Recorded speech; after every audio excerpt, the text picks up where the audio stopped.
Hello and welcome to Creating Canon with your hosts AJ Hamilton and Nick Bot with the Pappas. That is me, Nick Bot. Nick Bot. Hey Nick Bot, how's it going? Plug me in, Hamilton! Plug me in! Are you short-circuiting? I need to charge. We don't say short circuit when we're talking about this movie. I'm so sorry. Oh no, we don't do it. We don't do that. We can't draw the parallels legally, at all. We cannot do that. This complete ripoff of Short Circuit that we're doing. Nicholas C. Papa! And Nicholas C. Pappas. Yep, we're doing 1987's classic, Too Much, The Robot with Heart. Why, though? Why are we doing it? Well, we started to do this journey where we're going to watch every canon film, and you know what, motherfuckers? What? Strap the fuck in. All right. Because sometimes we're going to have to watch Too Much, The Robot with Heart. I think in this situation, I could just read my notes, and that would be the podcast. That could be the podcast. You know what? I think that's not a bad idea. We should just go back and forth. We should say that Too Much came out in 1987. That's right. And it is, if you haven't picked up on it yet, a blatant ripoff of Short Circuit. Did they get wind of it? Well, I was going to say, it should be noted that Short Circuit came out in 1987. Correct. So I don't know if this is one of those things where, like, because wasn't it Delta Force, or was it Missing in Action, was the plot for Rambo 2? Right, or First right. Blood Part 2. Mm-hmm. And that the Cannon Boys went ahead and were like, you know what? We're just going to make that anyways. Let's do it. And call it something else. Could this be that kind of situation? Maybe. Or it could be parallel thinking. No. No, you don't think so? No. That's not how they did things? Not a chance. Deep Impact and Armageddon? No. You don't think it's that sort of...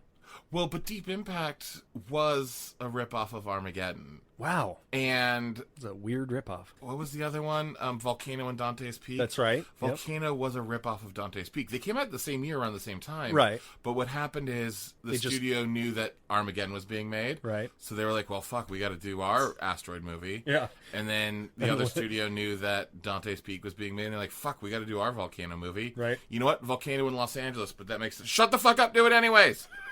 That's how these things work. Yeah. Hollywood is a deep and treacherous... Fickle asshole. Yes, exactly. It's a fickle pickle asshole. Nicholas?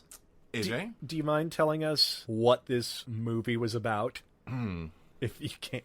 Yeah, I can do that real easily. Oh, I'm sure you can. All right. As timeless and sensual as Romeo and Juliet itself, Too Much is a movie about a bond between a girl and her robot. A bond that is stronger than programming and circuitry. In this disturbing romantic comedy, brought to you by the same people who brought you Nana, the True Key of Pleasure, we have Too Much, the Robot with Heart. Yep, that's about it. I mean, if those two didn't grow older and make out with each other, or at least try to. The radio describes... Yes, there was the robot and his girlfriend Susie. The robot and his girlfriend Susie. You know, I gotta be honest. Yeah. I wrote the plot summary at about the 30-minute mark of the movie because I was like, well, I've got this chalked up. Yeah. And then when the line said, TM, the robot and his girlfriend Susie are on the loose, I was like, wow. No fucking way did that just happen. You predicted it. No way did the radio just say that. Yeah. Yeah, the radio is like a Greek chorus. Oh, no, that's giving it a little too much Jesus credit. Christ. Well, it's a weird, like, there's two narrators. There's Susie. Oh, God. And then there is the radio. Well, so we should mention that this movie is written and directed by Eric Rochat. Okay. Or Roche, or Rochat. Rochat, depending on how much he wants to lean into his Frenchness of his name. And he wrote, this is actually really funny, he made the story of O2 and the story of O, the series. Are you familiar with the story of O, AJ? No. The story of O is a book about bondage and dominatrix written in the 50s. Oh. It was a highly sexual book, and they turned it into a movie. And now there is a sequel that he did, and a series, apparently, which is weird that then he would turn around and do Too Much, which is a robot who's in love with a girl who likes being electrocuted and likes electrocuting things. I'm pretty sure that this may have been like a rated X movie, and they just edited cut it out out. the porn? Yeah, maybe. What the? Oh my god! I mean, but the other thing too about this movie that's insane is that there is a secondary writing credit for a woman named Joan Lane, or Line, depending again on where she is from. This is the only thing she ever wrote, and the only thing she is credited for writing is the narration, which is Susie's narration. Which one of my first notes, literally, my first 2 notes were, "This is the oddest voiceover to start the movie. It's so exposition heavy." And then my second note was, "There is no way in God's green earth this voiceover was in the original script." It was all done in post. And when I realized that the narration had its own writer, I was like, Yep, that's what happened. I don't even think that was the little girl. I think that was someone else. I have no clue. I don't either, but it just did not sound like her. Or it's the fact that they waited a couple or a while and she changed her. I don't know. Well, they couldn't have waited that long. Waited. Yeah, you're right. I was just going to say, although it's not like they shot this 2 years before they released it. They probably shot it the same year. Oh, the same month. Yeah, right. This was shot the same month it was released. Yeah. Look, AJ, when I started watching this movie, I didn't know I was starting an adventure to remember for the rest of my life. Oh, I know. This has touched me in a way. So, no, I'm sorry. That was the first line of the movie. I didn't know I was starting an adventure. I'd remember the rest of my life. I think it's been a while since I've said this, but I am so mad that we watched this. It's weird because, part of me, I mean, I guess we're just, really hopping towards the end because this movie is so insane. Yeah. And it is so crazy. And it is so not good in places. But also, I gotta be honest. Yeah. I could see having so much fun watching this at a party with a bunch of people. And I can also see watching this as a child. Yes. All of the inconsistencies, all of the unintended weirdness, all of so the much plot weirdness, holes and shit like that would go right over my head as a child. Because I'm surprised it didn't go over your head as an adult, AJ. Hey, thanks. Wow. I'm going to shut you off, Nickbot. Yay. All right, the first thing that I loved about this movie was the happy Fun Fun in Japan song. Oh, shoot. I forgot to restart, Nick. There he goes. Yeah. What were you saying? What I was saying was... You know what part of this movie I really loved? What's is the that? song. The song, the happy Fun Fun song? They're having fun in Japan. That was an intense song, man. Under the rising sun. That's with right. a montage of Tokyo culture. One of the things that we should mention, the very basic plot, even though I kind of gave the jokey one, we should really say what the basic plot is there's an American family who's coming to Japan. Yep. They have a little girl named Susie. Right. Susie is just a little white child in Japan, sort of bored with everything. And then her dad's boss, ? No, they called him her uncle. Uncle? Or she called him her uncle. But he's kind of like the boss, too, because I think her dad works for his company.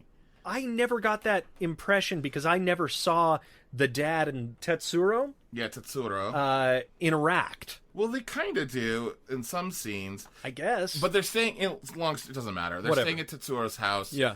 Tetsuro makes robots for a living. He's the head of a company. He's the Elon Musk-ish kind of guy, without the villainy. She befriends that robot.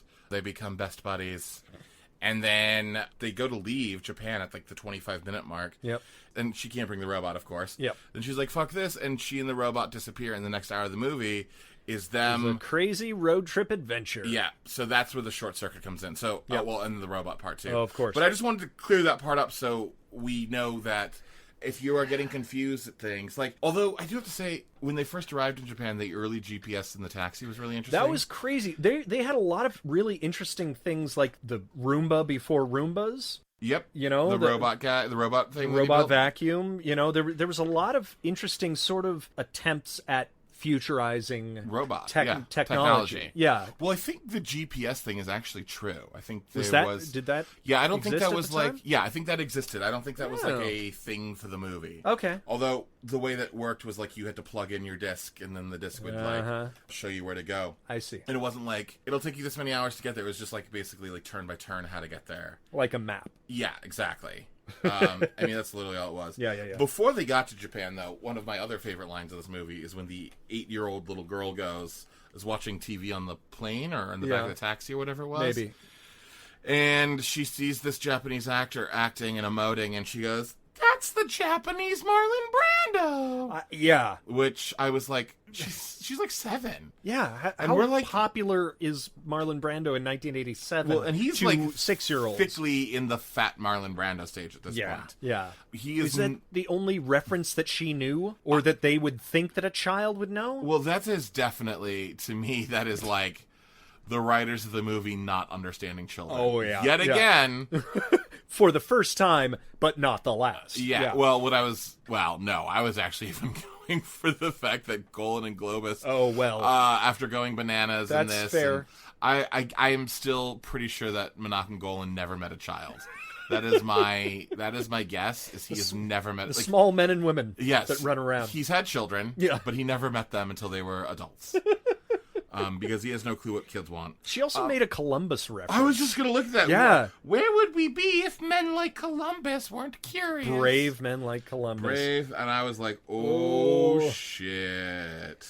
So there were also some interesting things like the Back to the Future Doc Brown breakfast vibes. I was thinking that, but also Wallace and Gromit type of breakfast. Did you ever see Wallace and Gromit? Yeah. Of course.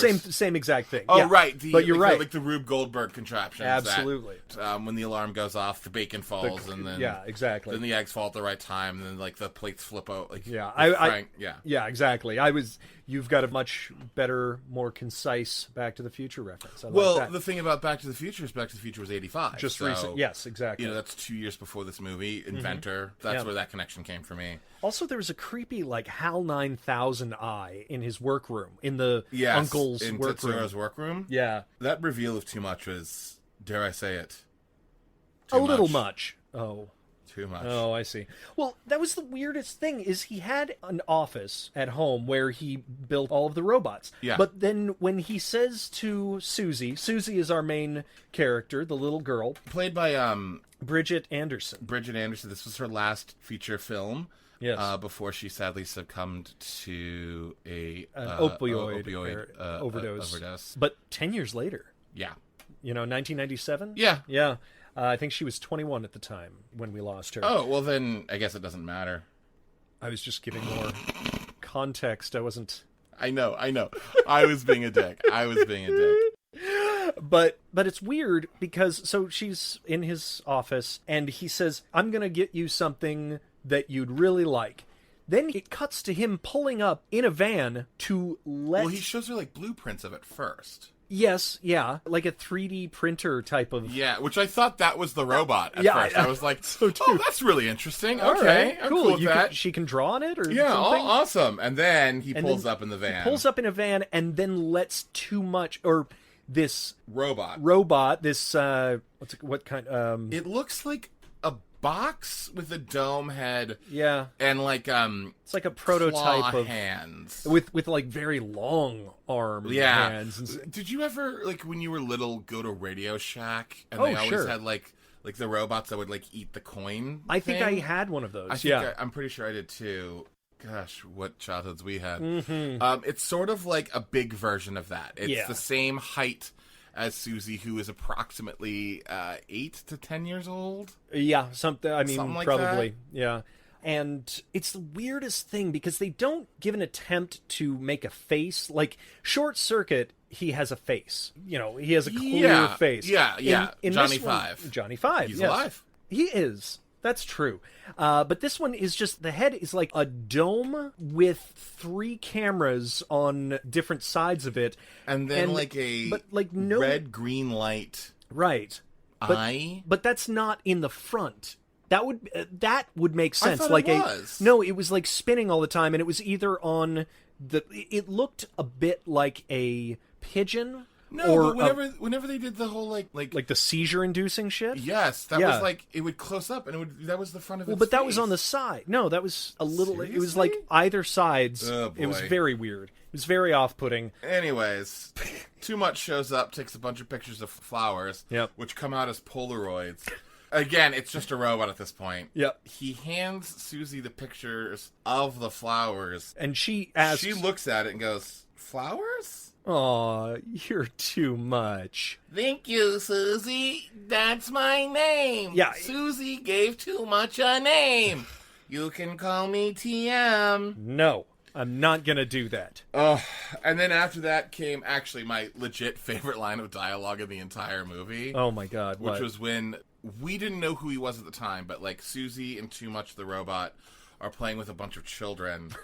And there is a man standing there Oh my in god. like a greaser outfit. No, and- at first he's in like a really nerdy, weird outfit. Well, then it becomes a greaser outfit. Then it's like a traditional Japanese out. Like he changes Right. like, and the voiceover is, "I saw this strange fat man taking pictures of us playing." Yes. And I was like, "What is happening?" I wrote down that he looked like an evil Wayne Knight, an evil Japanese Wayne Knight. well, Wayne Knight's and kind of evil in everything. That's so. true, yeah. But what is weirdest is he's in this regular outfit, but then he sneaks behind just a pole. And then he comes back out in that weird greaser outfit. It was like a cartoon. Oh yeah. Well, yeah. I mean, this whole movie was like halfway between cartoon and Violent fucking... nightmare-inducing, Yeah. seizure coma time. So we find this guy is named Bernie, the that- greaser fellow. I didn't realize that was his Yeah, name. he had a name. I think they said his name once, and it was I just thought it was Fat Guy. the strange fat man.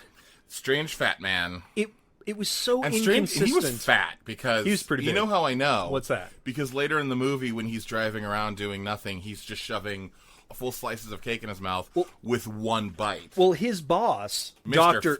Finkel. Dr. Finkel, later on has two great insults to him. Oh my God. One of them was Oh, you you do- incompetent lollipop eater. You cake munching fool.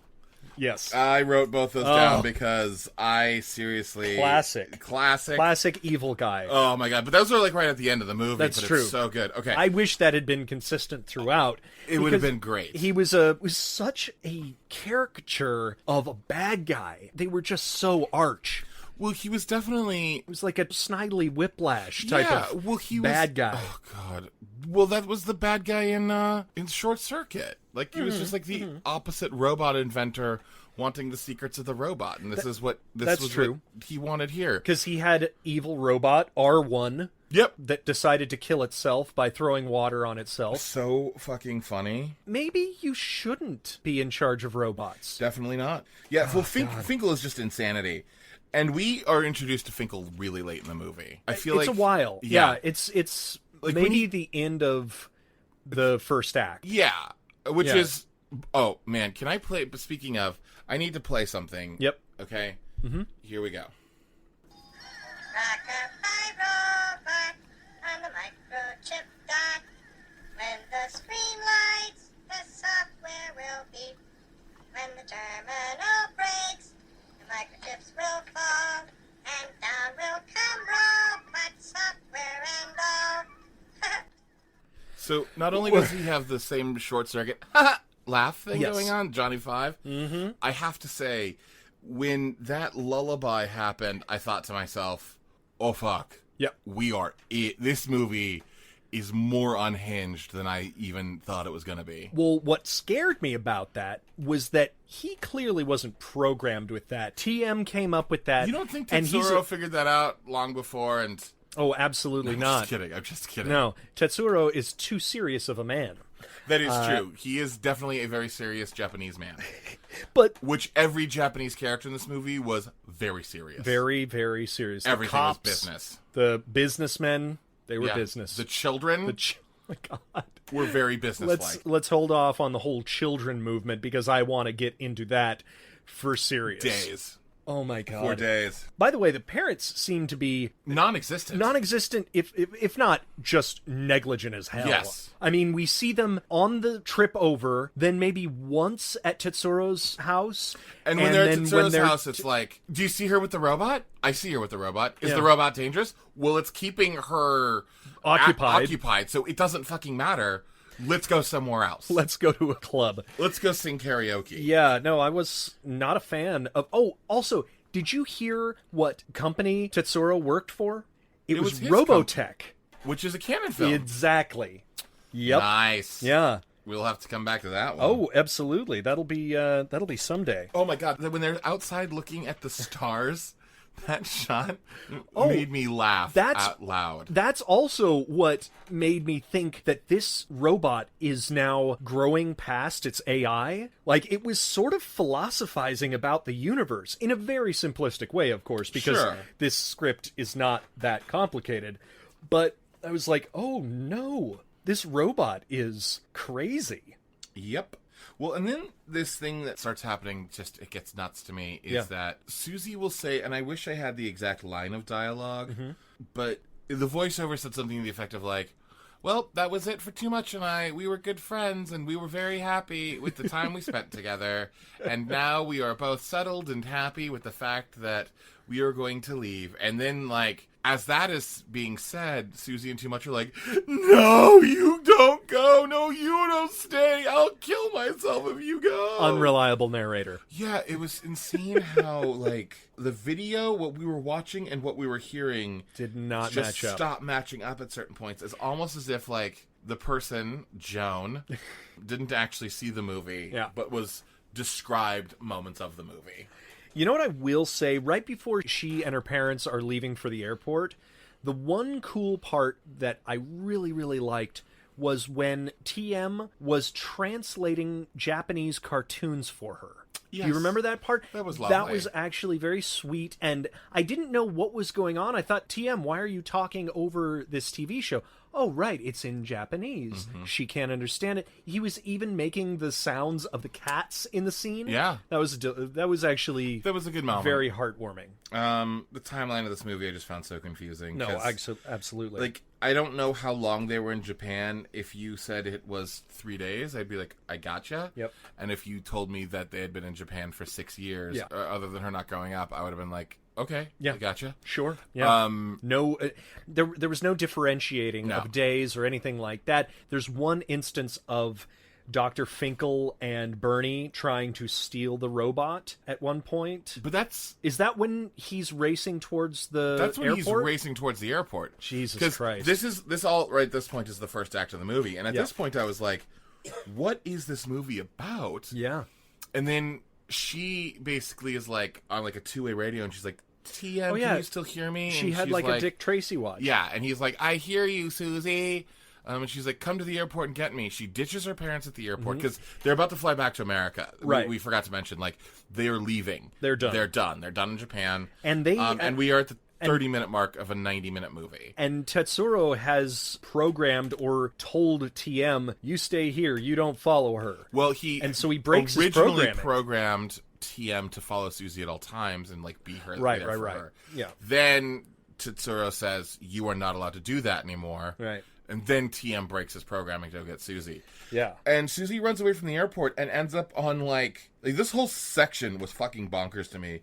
Because they're at the Tokyo airport, and from what I understand, she runs out of the Tokyo airport and gets into, like, the fucking mean streets of Tokyo. And, like, she passes out at one point almost, or, like, collapses in an alleyway. Yeah, like, well, she's, like, sleeping amongst the gutter. Yeah. And in trash cans. TM finally comes and collects her, and TM's like, I'll take you back to your parents, Susie. TM takes her back to the airport to the parents. Yeah. Where all the cops have now shown up, and they're, like, freaking out. Yep. They start shining bright lights in TM's face. TM freaks the fuck out. And then leaves with Susie, and all of a sudden, we're at Mount Fuji. No, before that, remember when he drove her into traffic? Well, that was... Yes. Shit. Wasn't that when they're escaping from the cops, he drives down the middle of a roadway with cars careening out of the way. Yeah, that's right. And she's in front of him. She's not even like riding on his back. TM is just pushing her right into traffic, and it is a miracle that she doesn't die from getting run over by cars. He's a robot. He's who pretty knows. accurate. Yeah, You're he's right. pretty good. No, he's a good driver. But yeah, they go from the Tokyo airport to Mount Fuji. Yeah. And he's driving she's riding him there. Yeah. Because he has some luggage cart in front of him.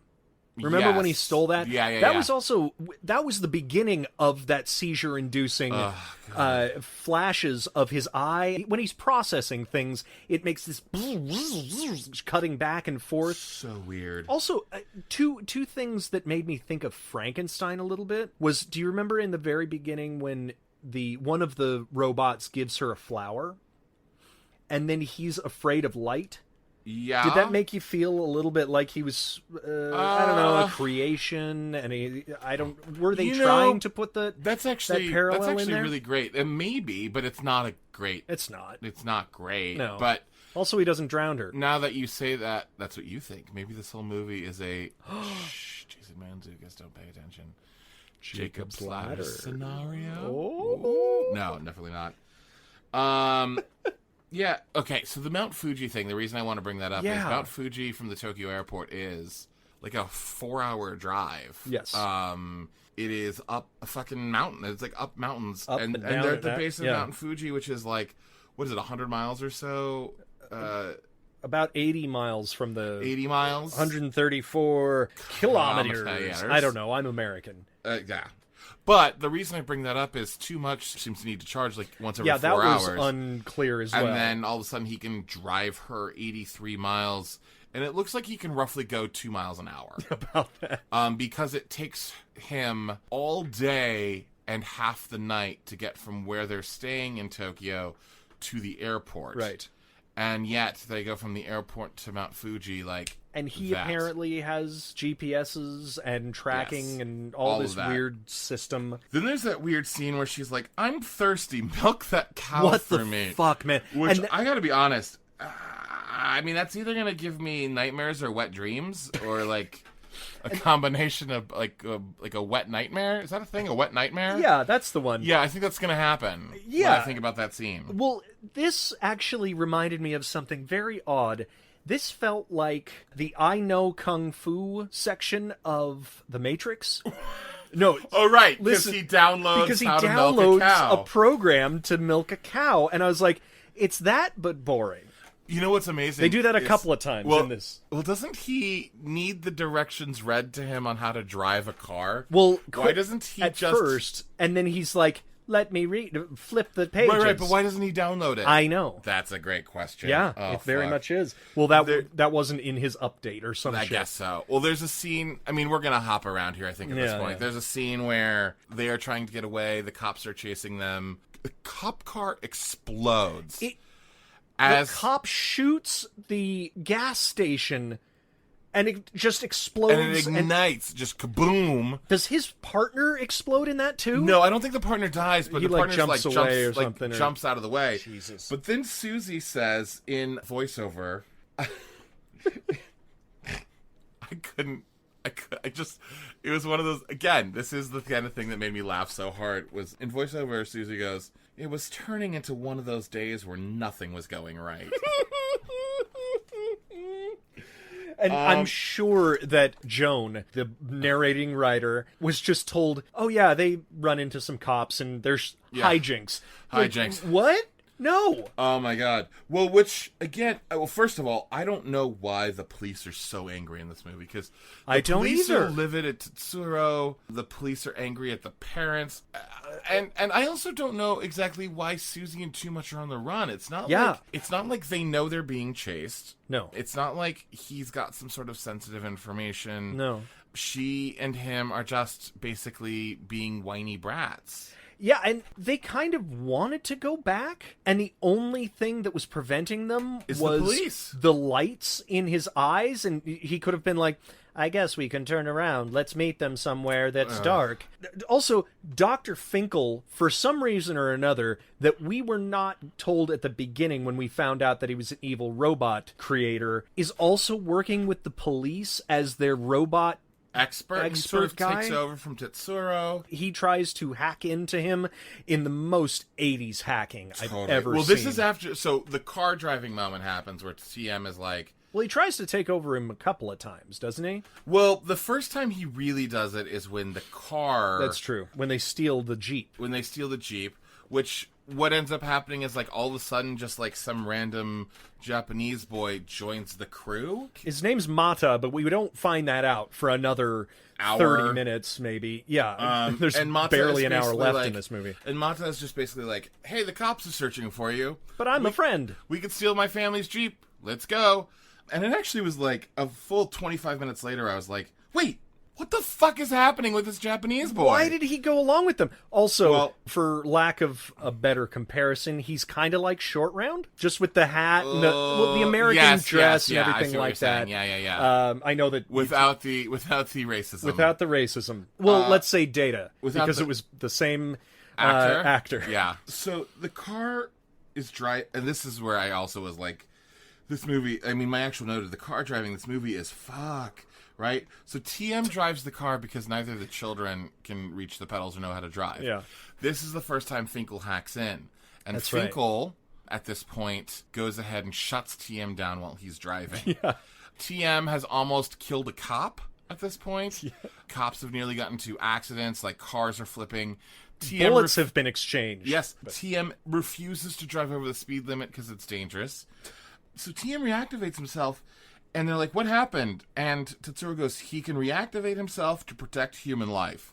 And I was like, what? How is that even possible? Whose lives? Because it's definitely not the cops in the cars who have nearly died. No. Repeatedly. In fact, when he stops at the stoplight, the cop runs into the back of the car Oh, God, and that flips, scene. and then he goes and checks on the cop's Yep. vitals.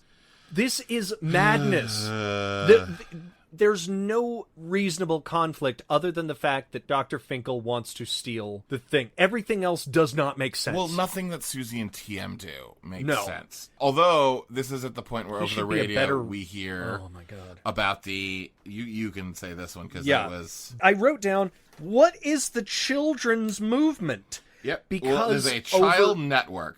The Child Network and the Children's Movement Yep. are responding to TM and Susie as being representatives for their cause. I was like, wait, how long have they been gone? How much of their disappearance or whatever hijinks that they're doing has gotten out to the public? What does this mean? How is any of their adventures relating to anybody else? Not a clue. Not. It's like there's some sort of heroes or yeah, vigilantes. they're like folk heroes for whatever weird reason. Exactly. Yeah, I don't... Also, I will have to say, like, at this point, they enter into the fish market. Right. And I would say that this movie weirdly does not feel all that kindly to the Japanese as a Interesting. culture. Interesting. Well, I feel like it... Oh, I don't disagree. how do I phrase this right? I feel like the Japanese in this movie, especially the adults, are often portrayed as...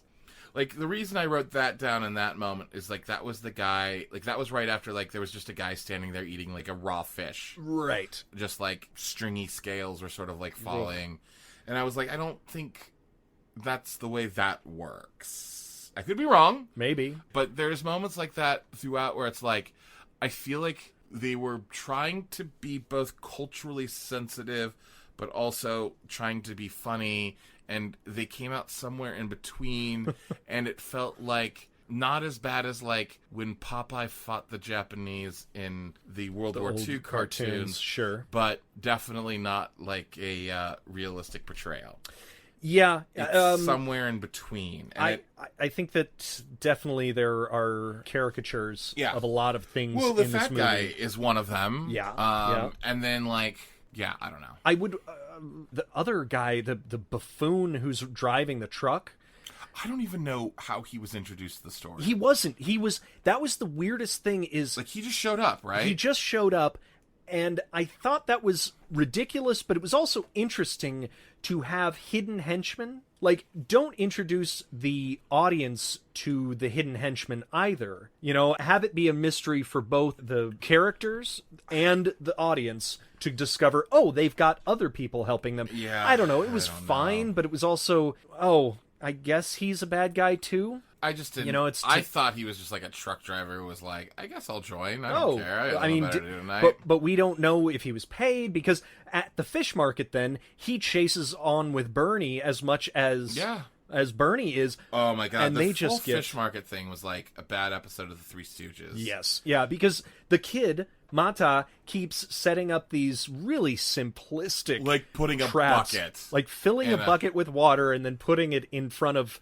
It's like you couldn't have jumped over that. You're a grown ass man, Bernie. or you couldn't have seen the bucket Right. as you were running. It's not like he slid the bucket over. It's like Mata filled the bucket with water, pushed it over, ran, and then like 4 minutes later, Yeah. Bernie came around the corner and was like, "I'm just gonna run indiscriminately." Yeah, Oh, it was bucket. it was Three Stooges like. Absolutely. At this point, weirdly, somehow in the fish market, they go. I don't even know where they What went. place was that? It was like a was fucking. so It was horrifying. like the dark, dank cave, and Susie's voiceover was, "It was a scary place.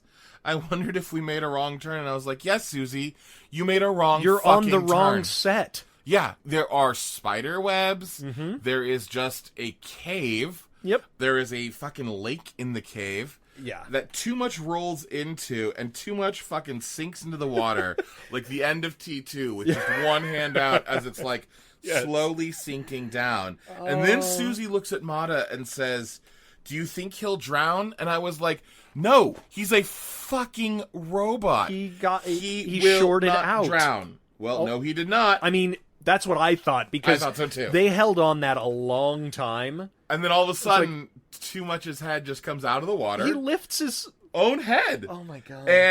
And he goes, Please take my head and charge me. and they grab Mata and Susie grab his head. This was the most convoluted process. So actually, this was the sequence of events.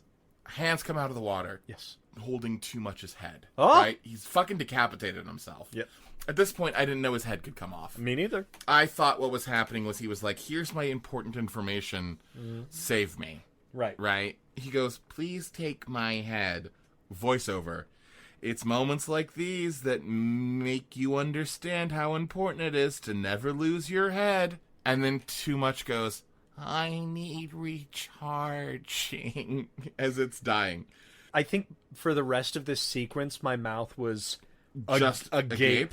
Yes. Yeah, and at this point, too, I don't know why they separated his head from the body. Because he says, "Take my head, I'm going to direct you to some power." I thought, oh, okay, so they're going to probably plug in his head to give him more time so that they can go get his body, or something like that. No, he gets to the electricity, he's like, "Now plug something into the wall, and then drag that cable out to Yeah. my body, which is underwater." And I was like, no, don't do that. You're going to get some kids electrocuted if they then watch this movie. Pull the yeah. Right? Because let's say they pull the body out, which was also really funny too, because Mata just like hops in the water. Yep. And Susie fucking refuses to touch the water, like her entire body is made from the skin of the Wicked Witch. That's horrifying. Yeah, wow, Thinking about. you know. But She good. just refuses. And then Finkel shows up. Finkel beats the shit out of TM, just like destroys it, breaks its face Yeah. completely. Also, he uses like some sort of pliers. It's the worst tool. To like get into its circuitry to figure out made how it no works. sense. But then what's amazing is like all of a sudden TM is like they get out of there, they're running away, and TM is perfectly fixed. Like, Sure. like TM is near death, Yeah. right? They cracked his skull. Yeah, and then all of a sudden the next shot he's fine, and Susie's voiceover is like, "Well, it's a good thing that TM fixed himself." Oh my And I God. was like, wait, I then hated why that does line any so of much. this matter? Yeah. If he can just fix himself, then Finkel does not matter. He's He's not a bad guy. I mean, well, yeah, he's a bad I guy, actually said, who is the bad guy? Because he pulls something, and I thought it was going to be a MacGuffin. I thought it was going to be, oh, now they have to go after Finkel to rescue this one piece that he took out right. of... Well, that would have been perfect. Right. But he doesn't. Nope. There's no consequence of what he took out of the head of TM. Yep. Whatever. Well, because he fixes himself immediately. He fixes himself immediately. There's that amazing moment where the idiot guy that we didn't know was not Bernie, the other guy, hops on a bulldozer and starts chasing TM and Susie. That's right. And the bulldozer is probably going 2 miles an hour, and Susie just looks at it and is like, no! And TM's like, I'll save you, Susie. And then TM rolls at like 3 miles an hour, picks up Susie out of the way of the bulldozer, and then the bulldozer goes another 20 feet into a pile of dirt. And I lost my shit. I was done. That whole section was incredible. And now is the point where we get to the mall. So where now this they is go about to the the time mall. where I was like, who the fuck is this Japanese boy? I am confused. And why is he going on this insane adventure with all that he's been through? I guess he's a little far away from home now. But they go to this mall, and here is one of the weirdest lines that they had in here. Apparently, there was a robot. Oh my god! I think you wrote down the same line I did. Right. There was a robot convention there just before they got there, So but it was place all is filled closed with down. robots, Right. But no and people. And they think that's how TM is going to be able to like Hide. because Nobody's going to look for a robot in a robot convention. Yep. Nope. And she says something about one of the robots, and TM himself says, all robots are not born equal. I was like, is TM robot racist? Yes, he is! TM, at this point, basically Robotist. was like, you know what? Eugenics are a good thing. Yeah, I'm the best. All these things are All these other things, which then plays out later because what happens is Finkel sort of attacks. Well, they surround the fucking They place surround the with police the cops. and yes. And they send out all of these robots to be fucking slaughtered. Yep. Right? Hey, they were a little bit of a cannon fodder. How about that? Oh, he looks so mad at me. Well, no, this is not an episode of Cannon Fodder. Oh, shit, right. Otherwise it would have worked, you dipshit. Damn. Well, I'm going continuing home. Yeah, it just was so like, it was like they put their money where their mouth was because they literally led robots to the slaughter so TM can get out. Yep. And it was like this weird Dog Day Afternoon moment too, my where TM was out there being like, Robotica! Robotica! Well, at this point, I'm just so confused because I don't know why they think TM is dangerous. I don't know why Susie hates her parents. I don't either. I don't know why this... Like, I just don't understand I don't understand anything. any of the stakes. And here was the weirdest part to me. Fucking robot genocide, When man. they established that they were in this weird mall, I did not... Maybe I missed it, but I did not see any sort of water around. And yet, part of their attack, part of the robot attack is there's land base, there's tanks, Yep. right? There are air-based, Air-based like robots. helicopters, but then they send in a fucking navy. And I was like, what good is that gonna do? I mean, what are you doing, robots? Oh, God. And also, Finkel has new weapons because he knows that at least TM can electrocute him if he touches him. Right. So he brings in this weird cattle prod. That's right. And that's where the robot genocide is happening. He starts right? Just zapping all of the robots. Just bzz, bzz, bzz. It's horrifying. But they're lesser robots. They're not as important as They TM. don't matter. And TM is driving this weird Attica! garbage truck out of there. Robotica! Yes. And then, all of a sudden, children just start running in out of nowhere. I believe those were the children movement. Well, that's exactly. It was the children's movement, the Child Network. They run in and they just kind of like get in the way of Finkel. They're kind of like the hippies who put the daisy in the end of the gun. Yeah. You know? And then the movie, and Susie runs to her parents and the movie's over. It like just ends. Well, TM does grab the cattle prod from Finkel. That's right. And then pushes him over? Yeah. I don't know if I don't he even know if electrocutes remember him. if Susie actually forgets to her parents. They just sort of see each other. Maybe. And then all of a sudden the Rising Sun, It's Fun to Be in Japan song starts playing. Oh, and they also raise a flag. They Of the raise children's movement. of the TM movement. Well, yeah, It- that's it right. has 'cause TM it becomes the on TA the movement. flag. Oh, God. This movie is so good. I've talked myself into it. Also, one of the last lines here, also the last... Oh, the last line of the movie Well, is... the last page of notes is where I wrote Mata, because that's when I figured out his fucking name.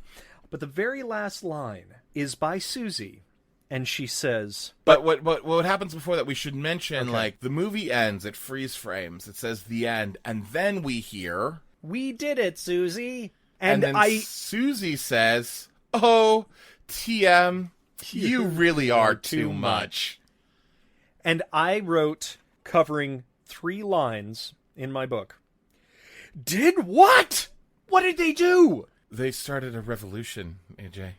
Was that the purpose of this whole The goddamn Children's movie? Network and the Children's Revolution has started.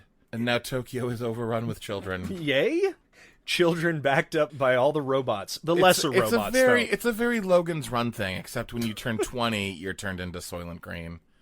I know I've definitely mashed together several franchises.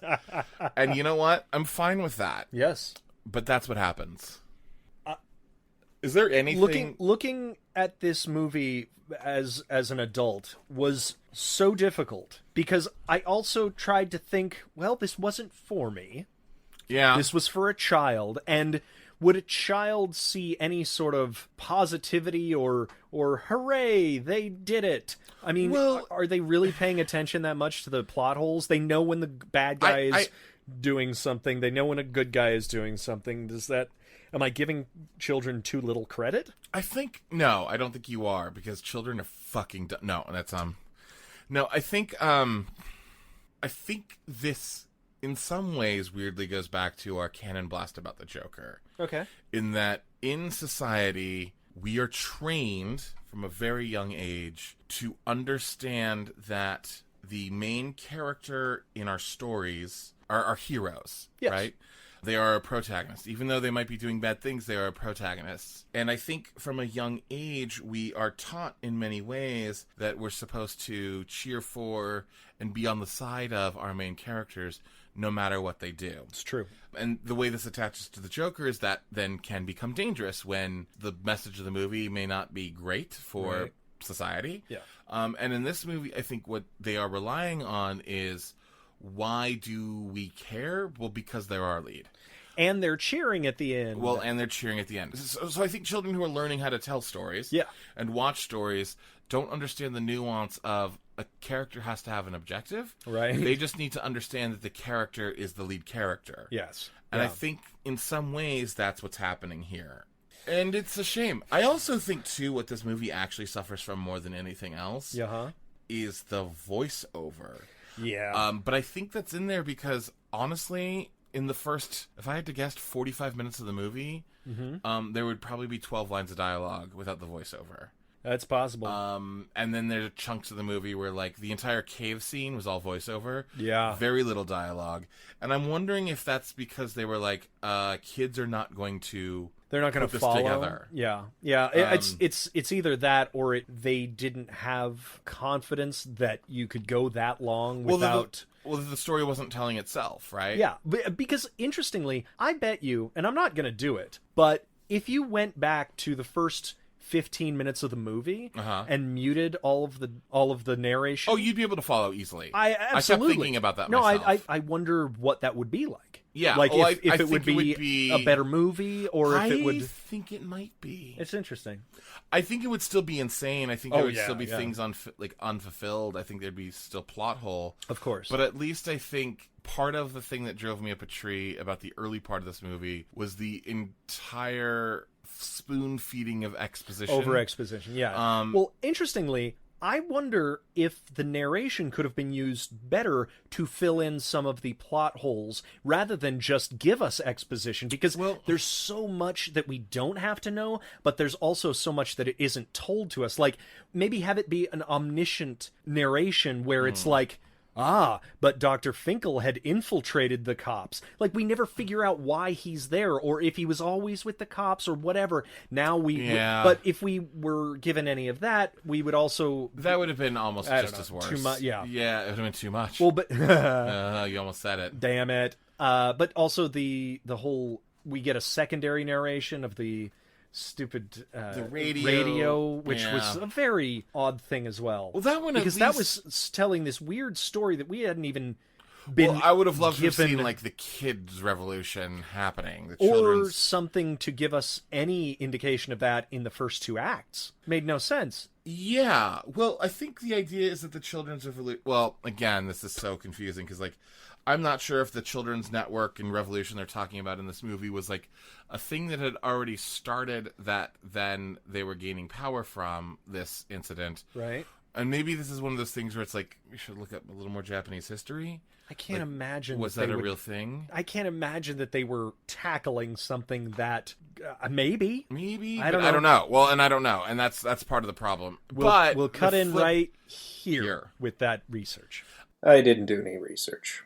You wouldn't be any better for it anyway. So, and then no matter what that research is, I don't know it yet because AJ's going to do that after the podcast is recorded. Right. nope. But maybe if we saw some like the dissatisfaction of Japanese youth, Yeah. that would be fine. Sure. I don't know. Subjugation. Or yeah. something.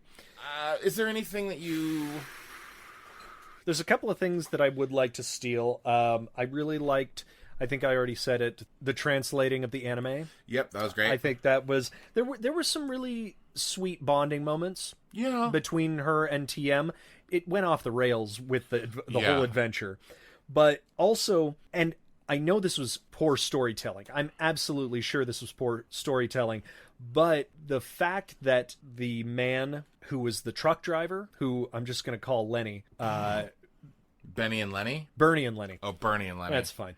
But not knowing that a person is a bad guy, you can write it better. But yes. I think that is an interesting thing. It's kind of like I don't know a specific example. It's happened a billion times in movies, but where a new ally or a new friend turns out- against. Yeah, Well, it's every spy movie ever made. very There's that easy. moment. Yeah, exactly. But I think for children's movies, it Sure. works. You know, Yeah, and again, yeah. we have to remember that this is a children's movie, Yeah. a poorly written one. Well, but what about That you? doesn't- Well, I was just gonna push back on like, just because it's a children's movie doesn't mean that it can't be good. Because like, Yeah. if you want to talk about a mostly silent film about a robot that is one of the best films ever made, Wall-E. Yeah. You know, so it can be done. And obviously these yeah. guys are not working under the same premise as Wall-E, but like, you know, we can trust children to understand visual storytelling. Sure. We can trust a robot to set the world and whatever. So that on its own Agreed. is its own thing. And also too, if we really want to get down to it, like Short Circuit Yeah. does it yeah. all too. And that was of the time period, right? What I think we can learn from this movie, I really love the translation moment. I thought there was some actually interesting sweet bonding moments between the kid and the robot. Yeah. And I also appreciate, because I made the comment of like, I don't know if this movie is exactly kind to the Japanese, Right. but I also don't think it's outright horribly 80s racist either. You know what I No, mean? It's I think it was actually just sort of living in the world and maybe making a wrong turn here or there with what they because expressed. it's like a little heightened, but everything in this movie is a little heightened. Yeah. But when you're working in a different culture and you're heightening things that culture does, it might come off a little awkward. Right. But I don't think it was done with malice. Right. So I actually really appreciated a story that was directly steeped in another culture. Totally. I just wish that if Susie was going to be steeped in that culture, she learned a little bit more She would have about that cared culture. about it. Yes. Rather than just the robot. Like, there could have been a great, like, he's teaching. Like, if Tetsuro's point of making that robot was so that it could teach her about Japanese culture and customs, Hell yeah. all of a sudden I think the movie makes an interesting turn. Yes. Yeah, that would have been really kind of interesting to have that be part of the survival Yeah. of the two in the second and third act of the adventure. And then not only that, too much, the robot Yes. starts picking up aspects of American culture. Or just humanity. Or just humanity, or Yeah. whatever it is. But, like, that could be super interesting Totally. in itself. Totally. So I do like the idea of steeping something in another culture, but you have to be very careful when you do it. Yeah. And the only other thing that I think I really want to take as a lesson, it's not necessarily stealing, Yeah. but if you have to use that much voiceover narration, just scrap the movie. You have not written it well enough. If that is where you are at, Yeah. you are in all the trouble in the world. It's too much trouble, in fact. Oh boy. Yeah. The robot who knew too much. The robot who knew too much. That's an Alfred Hitchcock. That's an Alfred Robocock. Nope. Nope. Nope. Nope. Nope. Nope. Nope. Alfred Hitchbot. Hitchbot. Yep, that's it. Alfred Hitchbot. There you go. Alfred Hitchbot. Okay. Yep. Well, hey, Nick, what are we doing next week? Next week, we are doing John McNaughton's classic, Oh. The Borrower from 1991. Oh, I love The Borrowers. Original. Nope, not the little- No, not the tiny John people? Good. No, not The Borrowers with John What? Goodman. What? The Borrower. Oh, singular. Singular. This Only was- one borrower. This was before he had a family. Yeah, not the prequel to the John Goodman The Borrowers, Okay. but just simply The Borrower. The Borrower. Okay. John McNaughton, who did Henry, Portrait of a Serial Killer, Wild Things, Mad Dog and Glory. All right. This is one of our first post Menachem Golan canon films. Oh, I this see. was Yoram Globus only. Interesting. So, yeah, this should be fun. I'm Cool, looking forward to it. As of this recording, it is free on Vudu. Okay. With the ads, but the Yeah. ads are not too terrible No, on, and it's on like that. $3 if you want to rent it without that. without so the ads. So it's totally worth it, Yeah. I'm sure. probably. And this is a spooky one, I hear. Well, it's like a horror comedy. Okay, cool, I think cool. that's the tone I got from the trailer. That Nice. it's 50% funny and 50% scary. All right. Which usually means no scary and all funny, but whatever. will come in with 100% expectations of good. Yes, we do. Yeah. Cannon! Ta-da! Next time. Cool. Well, Nick, where can people follow you? People can follow me at the always under construction website, nicholascpappas.com. Nice. Or you can check me out at Twitter, Nicholas C. Pappas. Noise. And I am at the AJ Hamilton all over the place. Twitter, Instagram, I've been meaning Facebook. to ask you, What? Is your name the AJ Hamilton all over the place? Oh, shit. Do I use that too often? You use it every single time. So are you saying that you can find you all over the place and your name is the AJ Hamilton? I am at the AJ Hamilton space. Oh no, people are going to put a space in there. Yeah. All right, it's just at the AJ Hamilton. They can find you all There over the you place. go. That's on at the AJ Hamilton. all the things, and theajhamilton.com. I should start with that one because that makes more sense. Yeah. And you can follow us at creatingcanon@gmail.com. I guess you can't follow us there. You can email us there, and then you can follow us We're pros. at Creating Canon, CANNON, like the company that made the movies. Yep. And as we say every single time, all over the place, good night and good canon. This is what I sing to my replicants. Rockabye Robot. On the microchip dock. When the screen lights, the software will beep. When the terminal breaks, the microchips will fall. And down will come robot. Software and all. Hee hee. Hollow Wiener. Erotic canon? Yale University is the Y. Why. And the how. That means something very specific It's to me. nothing. The Journey of Bronson. Oh, TM, you really are. Too much. Let's record. Mel Gibson. Alright, let's do this. Okay, I guess. If you're forcing me to, we I guess have to. we'll do it. When you get back, we may not be able to record. You might be in jail or jury duty. Our favorite double feature. I'm gonna fog up your screen. So damn tank. It's really fun to pick one from like 4 years ago and be like, because then they know. Then they know what's up. Oh, you know what I thought? Oh my god, what? Before I forget. Yeah, Is this too close to the mic? a little bit. I feel the heat of my own breath on my face. Yeah. And that smell. You son of a bitch. Too much glee. Oh fuck, I didn't mean to do This that. is gonna be great. Good night and good canon.